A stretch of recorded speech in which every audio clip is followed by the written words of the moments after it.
3:20, the scripture says, behold, I stand at the door and knock. If any man hear my voice and open the door, I will come into him and will sup with him and he with me. Knocking at the door of the church, knocking at the door of your family, knocking at your door. Why doesn't he just push the door open and come in and save me? He never interferes with your will. You have a will of your own. That's the way he made you. He made you in his image.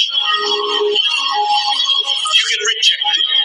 You can go to your grave rejecting Christ, and there's nothing God can do about it. He'll do everything in his power to warn you. He'll do everything in his power to bring incidents across your path to stop you. But he won't trespass on your will. In Revelation,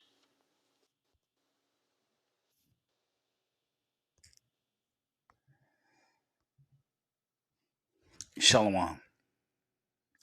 First off, I want to give all praise, glory, and honor to Yahweh Ba'Hashem, Yahweh Shai, Ba'Hashem, Rukakudash. Double honors to the apostles and the elders of Great Millstone. Salutations to the hopeful elect that are scattered throughout the four corners of the earth.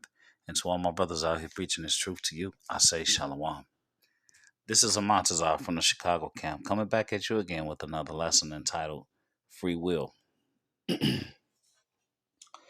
So we just watched the Christian Edomite talk about free will.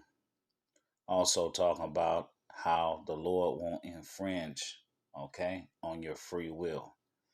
So this is in error, all right? And he set up, all right, to do just that. Preach and teach in error. Just as the men of the Lord are set up, all right, to bring the truth. So in today's lesson, we're going to talk about the subject of free will. All right, I'm going to use some precepts.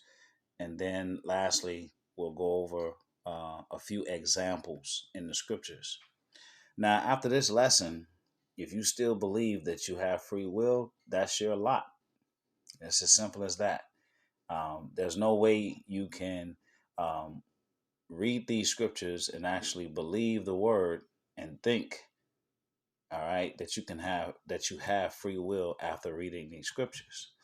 All right. So there's been plenty of people, all right, who believe that they have free will, and they'll sit down with their own reasoning. All right. But let's get into it. So first off, this is Proverbs 20 and 24. And it reads, man's goings are of Yahweh. How can a man then understand his own way? Okay, so that's clear and straight to the point. Man's goings are of the Lord, Yahweh. How can a man then understand his own way? Sirach 33 and 13 says, as the clay is in the potter's hand to fashion it at his pleasure, so man is in the hand of him that made him, to render to them as liketh him best. All right. Sirach 18 and 1. And it reads, he that liveth forever hath created all things in general.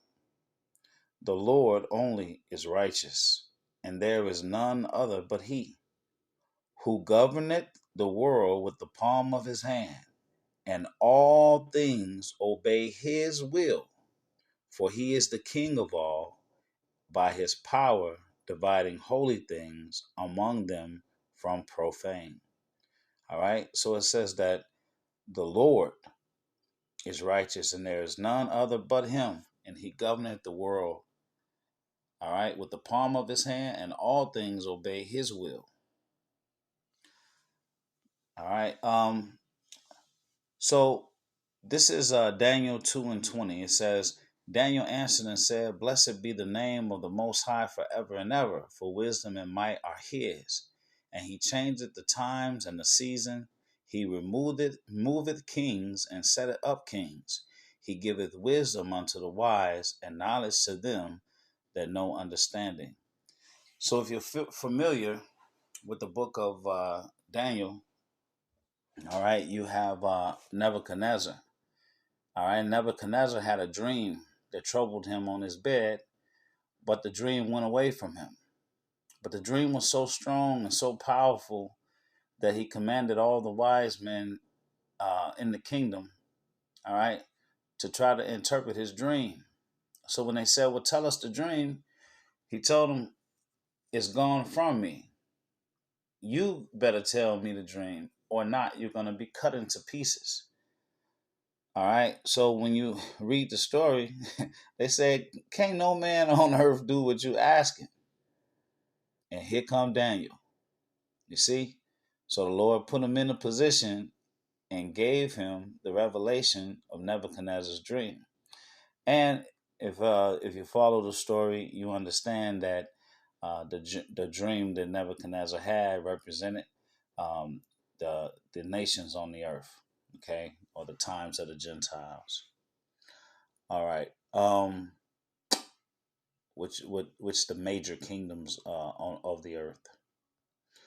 Let's see. This is Daniel 4:17, and it reads, "This matter is by the decree of the watchers and the demand by the word of the holy ones, to the intent that the living may know that the Most High ruleth in the kingdom of men, and giveth it to whomsoever he will, and setteth up over it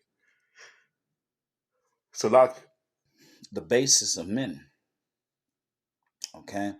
Um, Now, so it's the Lord that gives rulership to these kingdoms on earth. Okay. It's the Lord that set the people up in power. All right. To fulfill his will. All right. In the book of Daniel, Nebuchadnezzar had another dream. All right. Where basically he got beside himself and thought it was of him the reason why he was so great. You know, he started talking about what he's done. And the Lord had him crawling around like an animal, I believe for 7 years. All right. To prove that it's the Lord that is in control. This is Proverbs 21:1. It says, the king's heart is in the hand of Yahweh. As the rivers of water, he turneth it whithersoever he will. So it's the Lord that controls the minds, all right, and the hearts of the kings. And it tells you right here in Proverbs 29:26, it says, many seek the ruler's favor, but every man's judgment cometh from Yahweh. You see that? Not long ago, I had to sit on a federal case. All right. I had to sit on a federal case where you had a guy in Chicago um, on New Year's Eve. He was sitting in the car. All right. And that was a gun. All right. And this gun was, scrubbed off serial numbers. And then there was also a drum that had, you know,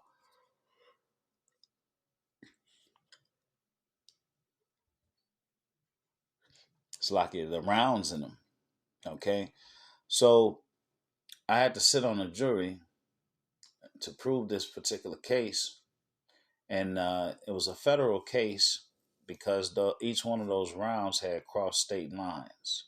Now, Esau, it's 3 to 5 years for each one of those bullets.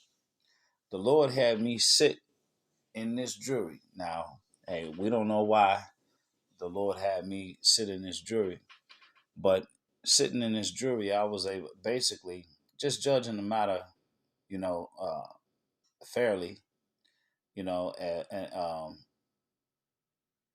with the understanding, that they give you in court, of course, and then also just what was reasonable and what made sense. They tried to say that this man possessed or he owned this stuff just because it was sitting on the floor in the back seat where he was sitting. So basically, I was able to basically listen to Esau, give judgment, and also deliberate with all these heathen and listen to how they gave judgment.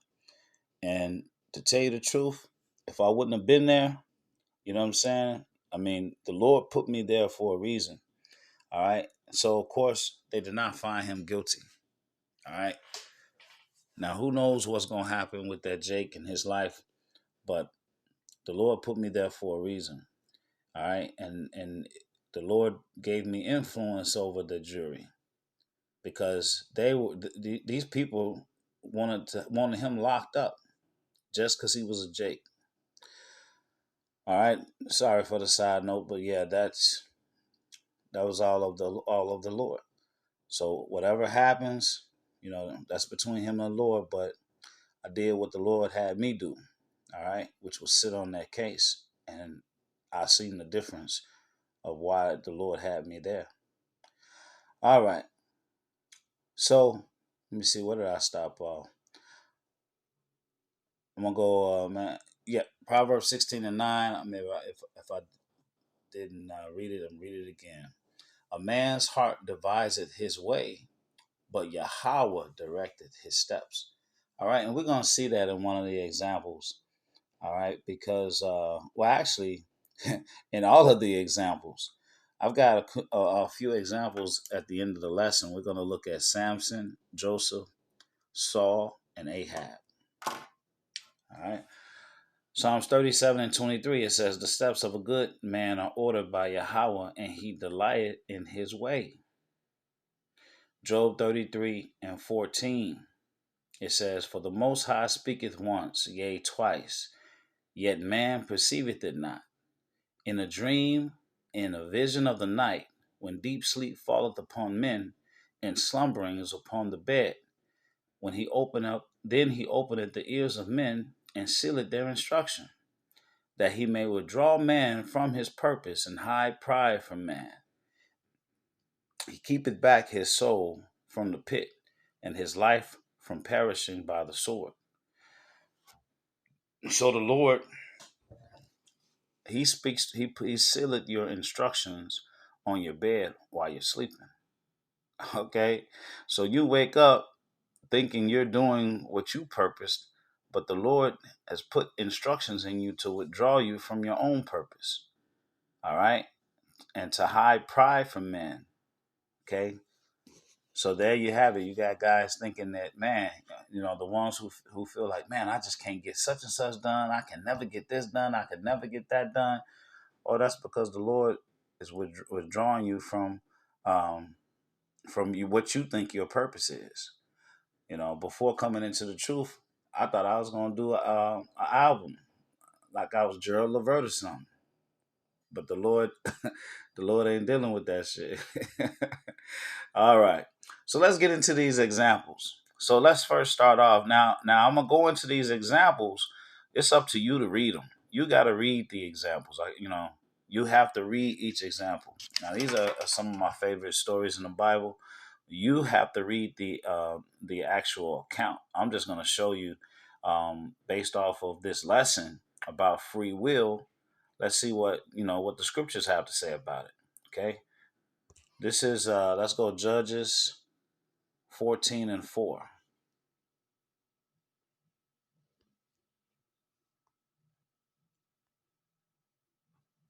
Let's see where we at. Judges 14:4. All right. So now, if you know the story of Samson, right? The Philistines was the chief enemy of the Israelites at that time. All right, and Samson was the strongest man. All right, the Lord gave him supernatural strength. All right, but look what it says. All right,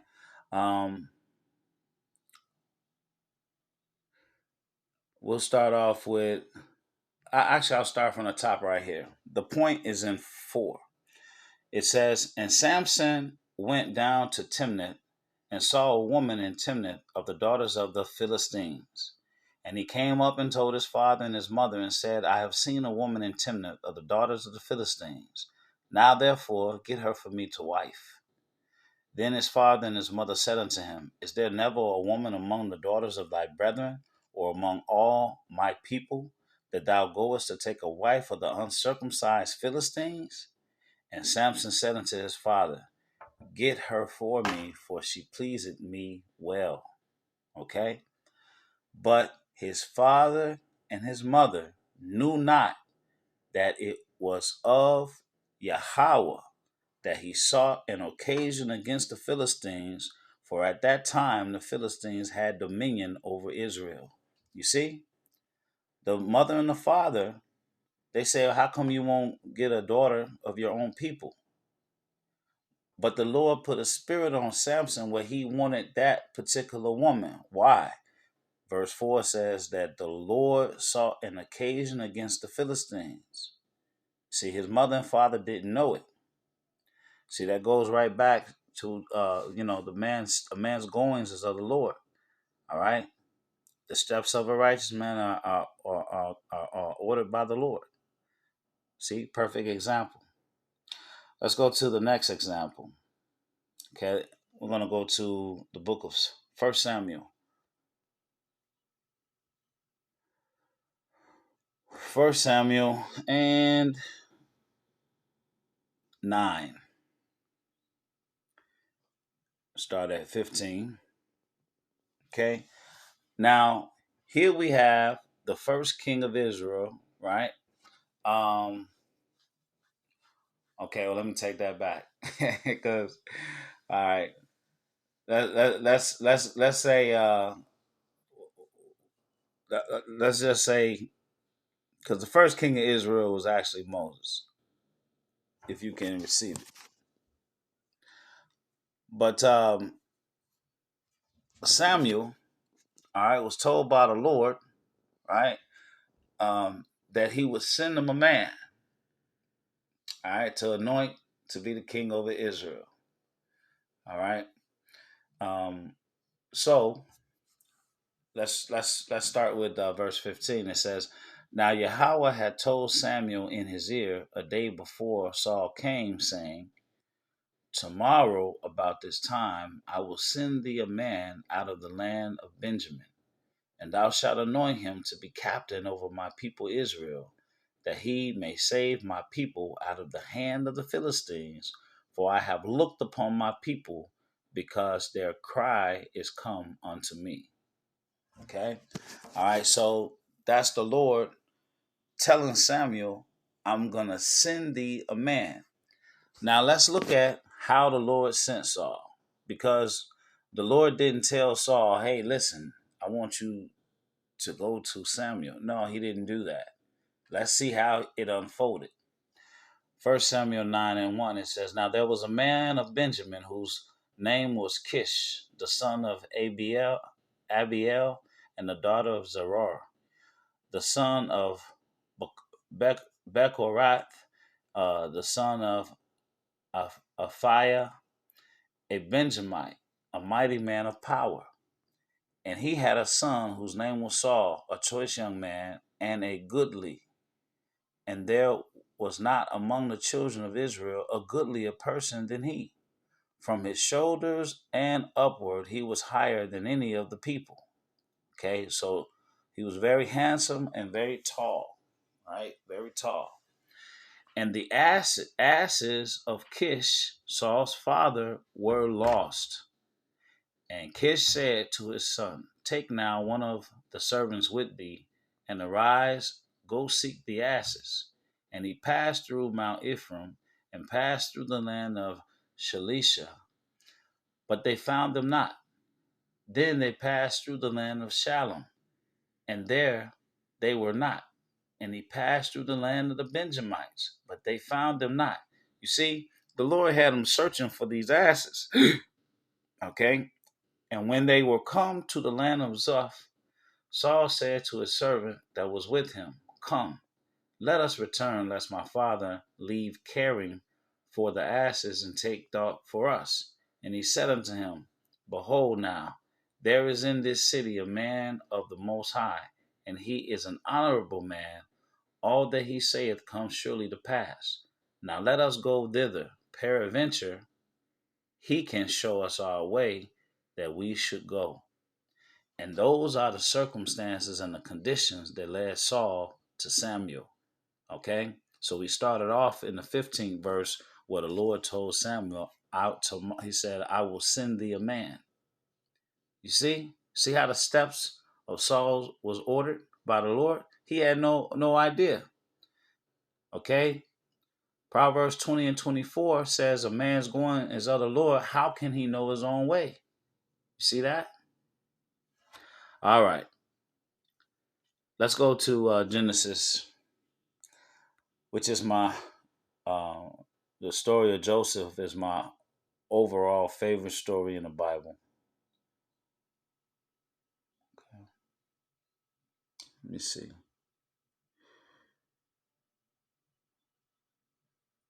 Let me see this. Genesis.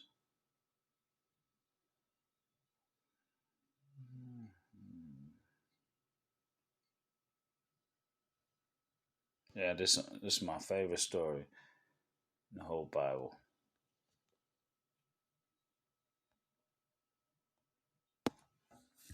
And when you read the story of Joseph, it says multiple times that the Lord was with him. The Lord was with him. The Lord was with him. Okay, let me see.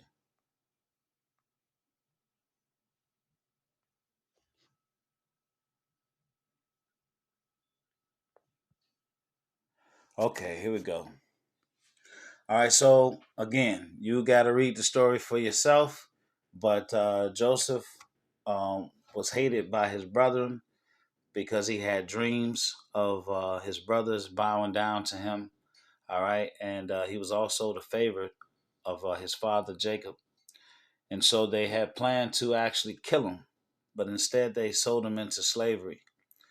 Now they sold him into slavery and then told their father he was killed by an animal. Okay. And they had to live with this lie for many years. Meanwhile, wherever Joseph went, the Lord elevated him. Okay. So he started off in Potiphar's house. Okay. And then he became the chief servant in chief steward in Potiphar's house. All right. And then his wife wanted to sleep with him and he ran. All right. But then he was put in jail and then he became the warden of the jail. And eventually he became the governor of Egypt, which was second in command under the Pharaoh. All right. And so through a famine in the land, his family, his brothers had to come to Egypt. Now, the Lord had given Joseph the plan, how Egypt would be sustained, all right, through the famine. Okay. So anyway, when his brothers came, he could recognize them, but they didn't recognize him. All right. So all of that hurt, okay, his brothers wanting to kill him and sell him into slavery, all of these things, all right, were all by the Lord. And look what's said here. Okay, once he reveals himself to his brothers, this is Genesis 45 and 3. And Joseph said unto his brethren, I am Joseph. Doth my father yet live? And his brethren could not answer him, for they were troubled at his presence. And Joseph said unto him, his brethren, come near to me, I pray you. And they came near, and he said, I am Joseph, your brother, whom ye sold into Egypt. Now therefore be not grieved, nor angry with yourselves, that ye sold me hither. For the Most High did send me before you to preserve life. See that? All right. And lastly, I'm gonna go to King Ahab in First Kings. Okay. You got to read the story for yourself. All right. But First Kings 22. So you had King Ahab, who was the king over the northern kingdom. All right. And you had Jehoshaphat. Okay, Jehoshaphat, he was the king of the southern kingdom. So Ahab basically asked Jehoshaphat, was he willing to go to war to get Ramoth Gilead? Okay, and he said yes. He said, my people are your people. He says, but in verse 5, and Jehoshaphat said unto the king of Israel, inquire, I pray thee, at the word of Yahweh today. Then the king of Israel gathered the prophets together, about 400 men, and said unto them, shall I go against Ramoth Gilead to battle, or shall I forbear? And they said, Go up, for the Lord shall deliver it into the hand of the king. And Jehoshaphat said, Is there not a prophet of the Lord Yahweh besides, that we might inquire of him? And the king of Israel said unto Jehoshaphat, There is yet one man, Micaiah, the son of Imlah, by whom we may inquire of Yahweh. But I hate him, for he does not prophesy good concerning me, but evil. And Jehoshaphat said, Let not the king say so. All right, so uh, the king Ahab had an issue, all right, with the prophet, the man of the Lord. And so he said that he never prophesied good concerning me, right? So when they went to go get the prophet, it says the messenger that was gone to call Micaiah spoke or spake unto him, saying, Behold, now the words of the prophets declare good unto the king with one mouth. Let thy word, I pray thee, be like the word of one of them, and speak that which is good. See, he trying to tell him what to say. And Micaiah said, As Yahweh liveth, what Yahweh saith unto me, that will I speak. Okay? All right. So just to get to the point, because I'm about to close out, um, he told him the vision that he saw from the Lord. Okay? Let's see.